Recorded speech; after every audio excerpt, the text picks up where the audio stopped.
இந்த 6 kilo plastic நம்ம use பண்றதுல வந்து எவ்வளவு எரிபொருள் கிடைக்குது அப்படிங்கறத பாத்துறோம். இந்த இடத்துல பிளாஸ்டிக் கவர் இதை யூஸ் பண்ணி வீட்லயே எப்படி பெட்ரோல் ரெடி பண்றது அப்படிங்கறத பார்க்க போறோம். அதாவது இந்த பிளாஸ்டிக் ஃபாயில் பண்ணி இதுல இருந்து பிரிச்சிருக்கிற எண்ணெய் வந்து பைரோலிசிஸ் எண்ணெய் அப்படின்னு சொல்லுவாங்க. இது நிறைய சேனல் நீங்க பார்த்து இருந்திருக்கலாம். ஈவன் நம்ம சேனல்ல வந்து பாத்தீங்கன்னா 3 வருஷத்துக்கு முன்னாடி பண்ணியிருந்தோம். பட் அது வந்து சின்ன சைஸ். இப்ப இருக்க சிச்சுவேஷன்ல அது அப்படியே பெரிய சைஸ்ல ரெடி பண்ணி அந்த எண்ணெய் எப்படி ரெடி பண்றது அப்படிங்கறத டீடைலா வந்து பார்க்க போறோம். அதுக்குன்னே சில ப்ராசஸ் எல்லாம் இருக்கு. அதெல்லாம் எப்படி ரெடி பண்றது அப்படிங்கறத பாத்துறலாம். நம்ம பிளாஸ்டிக் ஃபாயில் பண்றதுக்கு இந்த ஆயில் பேரல தான் யூஸ் பண்ண போறோம். இந்த ஆயில் பேரல லுக் வந்து பாத்தீங்கன்னா கொஞ்சம் பாக்குறதுக்கு கன்றாவியா வந்து இருக்கு. ஃபர்ஸ்ட் என்ன பண்ண போறோம், இந்த ஆயில் பேரல சுத்திலுமே பெயிண்ட் பண்ணி எடுத்துக்கிடுவோம்.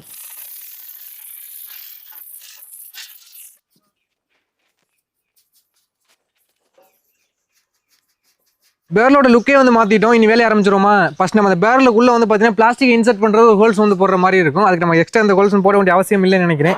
ஏன்னா இந்த இடத்துல மூடி மாதிரி இருக்கு பாத்தீங்களா, இதை ஓப்பன் பண்ணாலே ஒரு ஹோல்ஸ் வந்து இருக்கு. நம்ம இதுக்குள்ளேயே வந்து பாத்தீங்கன்னா பிளாஸ்டிக் இன்சர்ட் பண்ணிட்டு இந்த மூடி அப்படியே க்ளோஸ் பண்ணிடலாம். அடுத்து நம்ம அந்த எண்ணெயை வெளியில எடுக்கிறது ஒரு ஹோல்ஸ் வந்து போடுற மாதிரி இருக்கும். அதுக்குமே இந்த இடத்துல வந்து பாத்தீங்கன்னா ஒரு மூடி மாதிரி இருக்கு. ஓப்பன் பண்ணி பார்ப்போம். அப்படி ஓப்பன் பண்ண முடியாட்டினா ஹோல்ஸ் தான் வந்து போடுற மாதிரி இருக்கும்.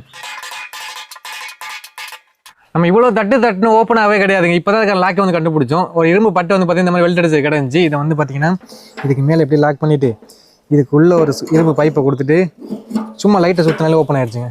டையா இதுக்கு பேஸ் ஒளியை வச்சு தட்டி அடுத்ததாக 3/4 இன்ச் ரவுண்டு பைப்பு வந்து பார்த்தீங்கன்னா ஒரு 1 அடி வந்து எடுத்துருக்கிறேன். இப்போ நம்ம ஓப்பன் பண்ண பார்த்தீங்கன்னா ஒரு ஹோல்ஸு அதுக்கு மேலே எப்படியே வச்சோம்னு வச்சுங்களேன், கரெக்டாக வந்து ஃபிட் ஆகுது. அப்படியே ஏர் லீக் ஆகாத அளவுக்கு பார்த்தீங்கன்னா நல்லா வெல்ட் அடிச்சுக்கிடுவோம். இப்போ நமக்கு இப்போதைக்கு பேரலில் வேலை வந்து பார்த்தீங்கன்னா முடிஞ்சிருச்சு. இது அப்படியே இருக்கட்டும். அடுத்தது நம்ம ரெடி பண்ண அந்த பேரல்லேருந்து ஒரு ஆயிலை கலெக்ட் பண்ணுறதுக்கு இந்த பிளாஸ்டிக் டப்பெல்லாம் வந்து யூஸ் பண்ண போகிறோம். இந்த பிளாஸ்டிக் டப்பெல்லாம் வந்து சின்னதாக வேலை வந்திருக்கேன் அப்படின்னு சொல்லிடுறேன். 2 3/4 இன்ச் பைப் வந்து பார்த்தீங்கன்னா சின்னதாக வந்து எடுத்துருக்கிறேன். இது ரெண்டையும் வந்து ஃபஸ்ட்டு ஹோல்ஸ் போட்டு இதுக்குள்ளே இன்சர்ட் பண்ணி விட்டுருவோம்.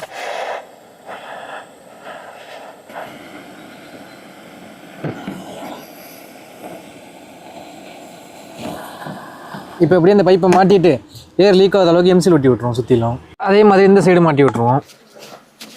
அடுத்ததாக ஒரு 2 அடிக்கிட்ட வந்து பார்த்தீங்கன்னா 3/4 இன்ச் ஓஸ் வந்து எடுத்துருக்கிறேன். இந்த ஓஸை வந்து இந்த பைப்புக்கு மேலே மாட்டலாம் பார்த்தா மாட்ட முடியல. என்ன பண்ண போகிறோம்னா பைப்புக்குள்ளே மாட்டிட்டு அப்படியே சுற்றிலும் எம்சில் ஒட்டிக்கிடுவோம்.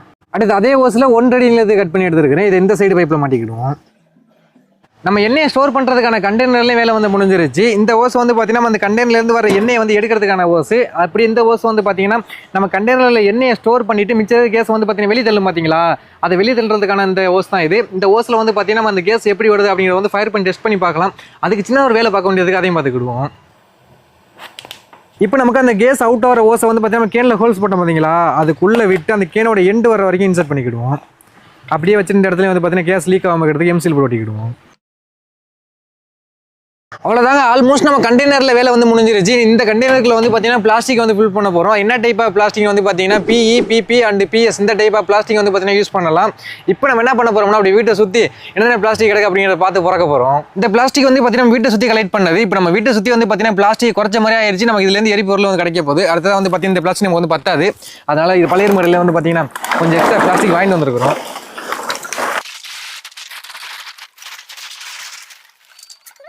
இதில் வந்து பார்த்தீங்கன்னா ஒரு 6 கிலோ பிளாஸ்டிக் வந்து இருக்குது. இந்த 6 கிலோ பிளாஸ்டிக் நம்ம யூஸ் பண்ணுறதுல வந்து எவ்வளோ எரிபொருள் கிடைக்குது அப்படிங்கிறத பார்த்துருவோம்.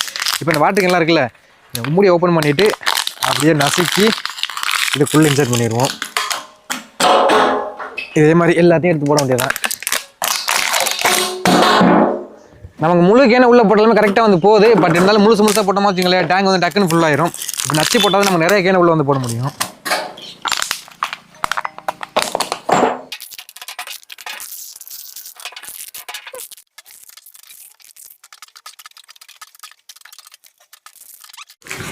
ஓகே, நம்ம எடுத்த பிளாஸ்டிக் எல்லாத்தையும் வந்து பார்த்தீங்கன்னா போட்டு முடிச்சாச்சு. டேங்க் வந்து ஃபுல்லாகிருச்சு. லாஸ்ட்டு கேனு அப்படி போட்ட வச்சுங்களேன், டேங்கில் எது வரைக்கும் இருக்கு பாருங்க, கிட்ட பார்த்தீங்கன்னா தெரியும் டேங்க் வந்து ஓரளவுக்கு ஃபுல்லாகிருச்சு. இன்னும் நம்ம பிளாஸ்டிக் நச்சு உள்ளே போட்டுருந்தோம்னா நிறைய பிளாஸ்டிக் வந்து பிடிக்கும். பட் இதே போதுமான அளவு தான் நினைக்கிறேன். இப்போ என்ன பண்ணுறோம்னா மூடியை போட்டு நல்லா க்ளோஸ் பண்ணிடுவோம், ஏர் லீக் ஆகாத அளவுக்கு. இந்த கண்டெய்னர் அப்படியே ஓரமாக தள்ளி வச்சுட்டு இந்த கண்டெய்னர் ஃபாயில் பண்ணுறதுக்கு இந்த இடத்துக்கு நேரம் வந்து பார்த்தீங்கன்னா ஒரு அடுப்பு வந்து ரெடி பண்ண போகிறோம். ஒரு 4 கல் அப்படி குத்துவகல வச்சுட்டு இந்த பேரில் வந்து பார்த்தீங்கன்னா அப்படி சார்ஜ் வைக்கலாம் அப்படிங்கிறத பிளான். பட் சார்ஜ் வச்சுங்களேன் நிறைய விரவு வந்து பிடிக்கும். அந்த அளவுக்கு பேஸ் இருக்குல்ல, இது நெட்டையும் நம்ம விரவு வந்து அடுக்கிற மாதிரி இருக்கும். அதுவே இப்படி நேர்வாக்கில் வச்சுங்களேன் கொஞ்சம் விரவு கீழே அடுக்கினாலே போதும். அதனால வந்து பார்த்தீங்கன்னா 4 கல் அப்படி கிட்ட வச்சுட்டு பேரில் ஊற்றி அதுக்கு மேலே வச்சுருவோம். இப்போ இந்த எண்ணெய் ஸ்டோர் பண்ணுற கண்டெய்னரை வந்து நம்ம பேரில் கூட கனெக்ட் பண்ண போகிறோம். இந்த ஓசை சிம்பிளாக இதுக்குள்ளே மாட்டிட்டு வழக்கு மேலே எம்சியில் போட்டு ஒட்டி விட்டுருவோம். நம்ம இந்த கண்டெய்னரில் எண்ணெயை ஸ்டோர் பண்ணணும்னா இந்த கண்டெய்னர் வந்து பார்த்தீங்கன்னா குளிர்விக்கணும். அதுக்கு என்ன பண்ண போகிறோம்னா பெயிண்ட் வாளி வந்து எடுத்துருக்கிறேன். இந்த வாளிக்குள்ளே இந்த கண்டெய்னரை வச்சுட்டு அந்த வாளிக்குள்ளே வந்து பார்த்தீங்கன்னா தண்ணி ஊற்றி வைக்க போகிறோம். நம்ம இதுக்குள்ளே தண்ணி ஊற்றும் போது அந்த கண்டெய்னர் வந்து மேலே மிதந்து வந்துடும். அதுக்கு என்ன பண்ணுறோம்னா இதுக்கு மேலே செங்கல் ஒன்று வச்சுருவோம். ஃபைனலாக அந்த கேனுக்குள்ளே கொஞ்சம் தண்ணி ஊற்றி வச்சிரும். எதுக்குன்னா நம்ம இந்த கேஸ் வருது அப்படின்னு டெஸ்டிங் பண்ணும்போது வந்து பார்த்தீங்கன்னா பேக் ஃபயர் ஆகிடக்கூடாது அப்படின்றால அந்த கேனுக்குள்ளே தண்ணி ஊற்றுறோம்.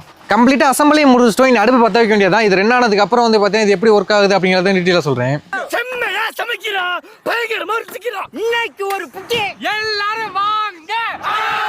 நமக்கு அடுப்பு எரியும் போது புகை வந்து பயங்கரமாக வந்துச்சு, கண் எரிய ஆரம்பிச்சிருச்சு. அதனால வந்து பார்த்தீங்கன்னா ஏர் ஃப்ளோர் வந்து இந்த இடத்துல ஃபிக்ஸ் பண்ணிவிட்டோம். இப்போ ஓரளவு ஸ்மோக் வந்து குறைஞ்சிருச்சு. அதே போல் நம்ம டேங்குமே கொதிக்க ஆரம்பிச்சிருச்சுங்க. உள்ளே சவுண்டு வருது, அப்படியே ஸ்லோவாக கேளுங்களேன். இந்த சைடு ஃப்ளோவர் சவுண்ட் தான் கேட்குது, அப்படியே சலன்னு கேட்குது. ஏதோ கொதிக்குது, ஏதோ இல்லை உள்ள தண்ணியில் கொஞ்சம் கிடந்துக்குமா அந்த வாட்டர் கேனுக்குள்ளே, அதான் கொதிக்குது அப்படின்னு நினைக்கிறேன். நமக்கு இந்த கண்டெய்னரில் வந்து பார்த்தீங்கன்னா ஸ்மோக் வருது, அதே போல் பபிள்ஸ் வந்துகிட்டு இருக்குங்க. அதாவது நமக்கு வந்து 2 ஆரம்பிச்சிருச்சு. இங்கேருந்து வந்து பார்த்தீங்கன்னா அந்த ஃபியூல் வந்து வர ஆரம்பிச்சிருச்சு. இப்போ எப்படி இது ஒர்க் பண்ணுது அப்படின்னு வந்து சொல்லிடுறேன். அதாவது நம்ம அந்த கண்டெய்னருக்குள்ளே பிளாஸ்டிக் போட்டு ஃபாயில் பண்ணுறோம். அதாவது எந்த அளவுக்குன்னா 385 to 410 டிகிரி செல்சியஸில் வந்து ஃபாயில் பண்ணுறோம். அப்போல வந்து பார்த்தீங்கன்னா நீட்டாக ஹைட்ரோ கார்பன் சங்கிலி உடைக்கப்பட்டு நம்ம டீசலாவோ இல்லை பெட்ரோலாவோ இல்லை ஏதோ ஒரு வாயுவோ வந்து பார்த்தீங்கன்னா நம்ம இங்கே வந்து ஸ்டோர் ஆகுது. அவ்வளோதாங்க. அதில் 80% நமக்கு இங்கே ஃபியூலாகவும் 15% வந்து பார்த்தீங்கன்னா இங்கே கேஸாகவும் வந்து வருது. மிச்சம் 5% வந்து பார்த்தீங்கன்னா இதுக்குள்ள போட்டோம்ல பிளாஸ்டிக், அது வந்து பார்த்தீங்கன்னா கறி அந்த கழிவு வந்து இதுக்குள்ளே வந்து சேர்ந்துடும். பயங்கரமாக கொதிக்குதுங்க, சவுண்ட்லேயும் பயங்கரமாக வருது. அதே போல் அடிக்கடி இங்கேயும் பபிள்ஸ் வருதுங்க. நமக்கு இந்த இடத்துல வந்து பார்த்தீங்கன்னா அந்த கேஸ் வந்து வரும் ஃபயர் பண்ணோம்னா. இப்போதைக்கு இந்த சவுண்டு வரல, என்ன பெருசாக கேஸ் வரல அப்படின்னு நினைக்கிறேன். கொஞ்சம் நேரத்துக்கு அதுக்கப்புறம் இங்கே நம்ம ஃபயர் பண்ணோம்னா ஃபயர் ஆகும். அப்போ தான் நம்ம கேஸ் வருதுன்னு அர்த்தம். நம்ம இங்கே தண்ணி வச்சதே மெயின் ரீசன் அதுக்கு தாங்க. நம்ம இங்கே ஃபயர் பண்ணும்போது இங்கே ஃபேக் ஃபயர் ஆகக்கூடாது அப்படின்றாலும் இங்கே தண்ணி வச்சிருக்கிறோம். நம்ம கேஸ் வந்ததுக்கப்புறம் ஃபயர் பண்ணி பார்ப்போம். இது அப்படியே இருக்கட்டும். இது ஒரு சிறந்த ரீசைக்ளிங் மெத்தேடு. நம்ம ஃபைல் பண்ணும்போது எந்த இடத்துலையுமே ஸ்மோக் வந்து கன்சியூம் ஆகவே கிடையாது. அதாவது பொல்யூஷனுக்கு எந்த ப்ராப்ளம் வந்து கிடையாது. இதுலேயே நமக்கு வந்து பார்த்தீங்கன்னா எரிபொருளும் கிடைக்குது. ஓகேங்க, கேஸ் வர ஆரம்பிச்சிருச்சு. பார்த்தீங்கன்னா தெரியும், அப்படியே அந்த டியூப் வழியாக வரது தெரியும் பாருங்க. அப்படியே பாருங்க, நல்லா வருது. இப்போ ஃபயர் பண்ணி பார்ப்போம். லைட்டாக தான் வந்துருக்கு, இன்னும் ஃபுல்லாக வரலங்க.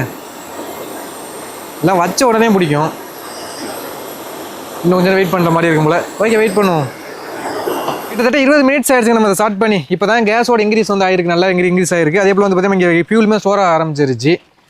இன்னொருக்காக கேஸ் எவ்வளோ அளவுக்கு வருது பாருங்களேன். பட் அந்தளவுக்கு ஃபயர் வந்து ஆக மாட்டேங்குது. ஃபயர் ஆனதுக்கப்புறம் காட்டுறேன். அவ்வளோதான், கேஸ் வந்துருச்சுங்க. குடிக்க ஆரம்பிச்சிருச்சு. கண்டினியூஸ் ஆகிடுது பாருங்களேன். இந்த பாருங்க, இப்போ தான் கேஸ் வந்து வர ஆரம்பிச்சிருக்கு. தெரியுதாயா? தெரியுதானே? இப்போ தெரியுதா? அங்கே பாருங்க, அங்கே பாருங்க. அவ்வா, கேஸ் கண்டினியூஸாக வருதுங்க.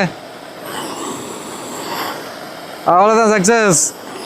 அப்போ நமக்கு வந்து பார்த்தீங்கன்னா ஃபியூலுமே வந்து நல்லா ஸ்டோர் ஆக ஆரம்பிச்சிருக்கும். நம்ம கேஸ் இங்கே வரதுனால வந்து பார்த்தீங்கன்னா இங்கே ஃபியூல் ஸ்டோர் ஆனதுக்கு அப்புறம் தான் இங்கே கேஸ் வந்து வரும். அப்போ நமக்கு வந்து ஃபியூல் நல்லா ஸ்டோர் ஆக ஆரம்பிச்சிருச்சு. இந்த பாருங்க, இப்போ லைட்டாக வச்சாலே எரியுது. அவ்வா, அமரவே இல்லையே. இப்போ தாங்க சந்தோஷமாக இருக்குது. எவ்வளோ நேரம் வெயிட் பண்ணுறது. கேஸ் வந்து இப்போ நல்லா இன்க்ரீஸ் ஆகிடுச்சுங்க மொதலோட. பாருங்களேன், ஃப்ளேம் நிறையா வருது. அதே போல் வந்து பார்த்தீங்கன்னா நான் ஸ்டாப்பாக எரிஞ்சிக்கிட்டு இருக்குது. அப்போ இப்போ கொஞ்சம் வந்து என்னென்னா அந்த வாட்டர் உள்ளே வரும்போது ஆஃப் ஆகிடுது. இப்போ பாருங்களேன், நான் ஸ்டாப்பாக எரியுது. அவ்வளோதான், கண்டினியூஸ் ஆகிடுச்சுங்க. அப்போனா அரை மணி நேரம் நம்ம ஃபாயில் பண்ணால் தான் அந்த கேஸ் அந்த ஃபியூல்லாம் வர ஆரம்பிக்குதுங்க. அந்த ஆஃப் ஆகிடுச்சு. என்னென்னா வாட்டர் கொஞ்சம் உள்ளே வந்துடுது, வாட்டர் கண்டென்ட். அதனால தான் வந்து அடிக்கடி ஆஃப் ஆகுது. ஓகே, நம்ம இந்த இடத்துல மிஸ்டேக் பண்ணிட்டாங்க. நம்ம இந்த கண்டெய்னர் உள்ள மூடி இருக்குல்ல, அது அந்த கண்டெய்னர் கூட சேர்த்தாப்புல எம்சில் போட்டு வந்துருக்கணும். நம்ம கேஸ் ஓவர்ஃப்ளோ வரும்போது பார்த்தீங்கன்னா அந்த மூடி அந்த செங்கலை தூக்கிக்கிட்டு அடிக்குதுங்க கப்புன்னு மேலே. அதனால இந்த இடத்துல அதிகமாக லீக் ஆகுது. அது சின்ன மிஸ்டேக் வந்து பண்ணிட்டோம். பார்த்தீங்கன்னா தெரியுங்க பாருங்களேன், சுற்றி லீக் ஆயிருக்கா. அப்படியே மூடியே தூக்குதுங்க மேலே. 2 கல் கூட வச்சு பார்த்துட்டாங்க, அப்போவுமே நமக்கு லீக் ஆக தான் செய்யுங்க. பாருங்களேன், தூக்கிட்டு அடிக்குது. என்ன ரீசன் தெரியல. ஒரு இந்த அவுட்லெட் பைப்பில் வந்து எதுவும் அடப்பு இருக்கான்னு தெரியலங்க. போட்ட வேற எல்லாமே வந்து பார்த்தீங்கன்னா எரிஞ்சிருச்சு. இப்போ நமக்கு எவ்வளோ ஃபியூல் வந்து ஸ்டோர் ஆயிருக்கு அப்படின்னு வந்து எடுத்து பார்ப்போம். அதாவது இதோட முடிச்சுக்கிடலாம். இப்போ எவ்வளோ ஃபியூல் ஸ்டோர் ஆகிடுச்சு அப்படிங்கிறத எடுத்து பார்த்துருவோம். என்னங்க டப்பாக வெள்ளை வெள்ளைன்னு இருக்குது. ஸோ சேடு. எங்கடா ஒன்றத்தையும் காணும். ஆஹா, ரொம்ப கம்மியான ஃபியூல் தாங்க வந்திருக்கு. பார்த்தீங்கன்னா தெரியும். நான் பாருங்களேன், டப்பால் வெள்ளை படிஞ்சிருச்சு. ஒரு மாதிரி வாடை அடிக்குது. அதே போல் வந்து பார்த்திங்கன்னா நம்ம ஒழுங்காகவும் ஃபாயில் பண்ண கிடையாது. இன்னுமே நம்ம எவ்வளோ பிளாஸ்டிக் உள்ளே போட்டோம், நல்லா ஃபைல் பண்ண இன்னும் வரும். பட்டு விறகு தீர்ந்துருச்சு. அதனால வந்து பார்த்தீங்கன்னா இதோட நிறுத்தியாச்சு. அண்ட் நிறைய இடத்துல வந்து பார்த்தீங்கன்னா கேஸ்மே லீக் ஆனிச்சு. அதனால தான் வந்து பார்த்தீங்கன்னா கொஞ்சமாக ஃபியூல் வந்துருக்கு. இப்போ அதை ஃபயர் பண்ணி பார்ப்போம் எப்படி எரியுது அப்படிங்கிறத. இப்போ இந்த ஃபியூல் என்ன பண்ணுறோம்னா அப்படியே லைட்டாக பட்டும் படாமையும் கொஞ்சமாக கீழே ஊற்றும். ஓகே, இனி வந்து இதுக்கு மேலே பற்ற வச்சோம்னா இங்கே ஆப்பும் எரிவாப்பில் அப்பா அவ்வளோதாங்க. அருமையான பெட்ரோல் ரெடியில். இதெல்லாம் பெட்ரோல் மாதிரி எரியுதுங்க. ஆனால் பார்க்க பச்சை தண்ணி போல இருக்கு பாருங்களேன். அதை பாருங்களேன். நான் கூட நினச்சாக தண்ணி உள்ளே கலந்துருச்சுன்னு. அது என்ன ரீசன் தெரிலங்க பாருங்களேன். பார்க்க பச்சை தண்ணி போல தான் இருக்குது. பட் வந்து நல்லா எரியுது. இன்னும் டார்க்காக வந்து கலர் வரும். நம்ம வந்து இந்த பாலித்தீன் கவர் இருக்குல்ல, அது போட்டோம்னா நல்லா வரும். நம்ம மோஸ்ட்லி யூஸ் பண்ணது வந்து பார்த்தீங்கன்னா வாட்டர் கேன் தான் யூஸ் பண்ணோம். அதனால இந்த மாதிரி வந்து எனக்கு தெரியல. லைட் தண்ணி கொஞ்சம் ஊற்றிட்டு டெஸ்ட் பண்ணி பார்த்துருவோம். தண்ணியுமே மிக்ஸ் ஆகிருக்குங்க. அது தண்ணியை தெரியுது. அது தண்ணி கண்டு எரியலை பாருங்கள். அவ்வளோதான், சிறப்பாக எரியுது.